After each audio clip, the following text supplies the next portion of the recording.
तो Elon Musk की company SpaceX का एक बेकाबू रॉकेट सीधा चांद की सतह से जा टकराया। ये 4000 किलो वजनी रॉकेट करीब 8690 किलोमीटर प्रति घंटे की जबरदस्त रफ्तार से चांद से भिड़ा। यह टुकड़ा असल में स्पेसएक्स के फाल्कन 9 रॉकेट का ऊपरी हिस्सा था, जिसे जनवरी 2025 में फ्लोरिडा से अमेरिका और जापान के 2 लूनर लैंडर अंतरिक्ष में भेजने के लिए लॉन्च किया गया था। मिशन पूरा होने के बाद यह हिस्सा अंतरिक्ष में यूं ही तैरता रह गया। पिछले 18 महीनों के दौरान पृथ्वी, चंद्रमा और सूरज के गुरुत्वाकर्षण की वजह से इसका रास्ता धीरे धीरे बदलता गया और खगोलविदों ने डेटा स्टडी करके पहले ही अंदाजा लगा लिया था कि यह रॉकेट भटककर सीधा चांद से टकराएगा। नासा ने भी ये कह दिया था कि इस टक्कर से पृथ्वी को कोई खतरा नहीं है।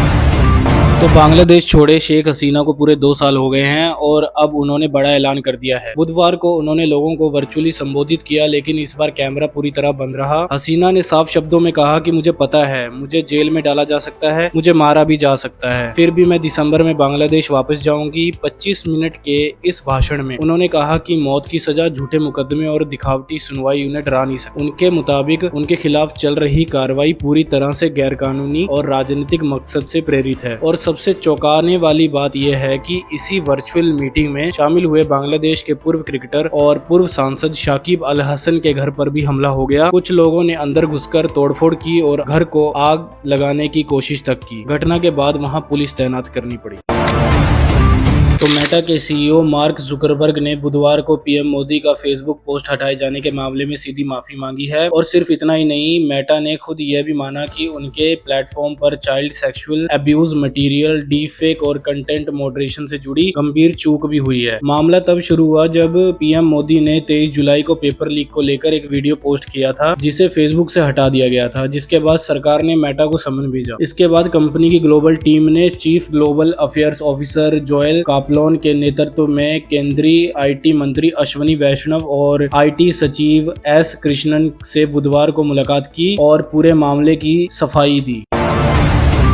कॉकरोच जनता पार्टी की महाराष्ट्र के संभाजी नगर में पहली कोर कमेटी बैठक का आज पहला दिन रहा। पार्टी के फाउंडर अभिजीत दीपके ने साफ कर दिया है कि सीजेपी फिलहाल कोई राजनीतिक पार्टी नहीं बनेगी। उन्होंने कहा, भारत को एक मजबूत प्रेशर ग्रुप की जरूरत है और हम उसी भूमिका में काम करेंगे। दीपके ने यह भी कहा कि अगर हम राजनीतिक पार्टी बनाते तो आज हमारा आंदोलन कभी सफल नहीं होता। यह आंदोलन इसीलिए कामयाब हुआ क्योंकि अलग अलग विचारधाराओं और राजनीतिक दलों के लोग लोकतंत्र को कमजोर करने वाली चीजों के खिलाफ एक साथ आए। पार्टी के मुख्य प्रवक्ता सौरभ दास ने कहा कि छात्र प्रदर्शनकारियों पर दर्ज एफआईआर वापस करने की मांग को लेकर सरकार से बातचीत लगातार चल रही है और social media activist Sonam Wangchuk संगठन के मेंटर बने रहेंगे।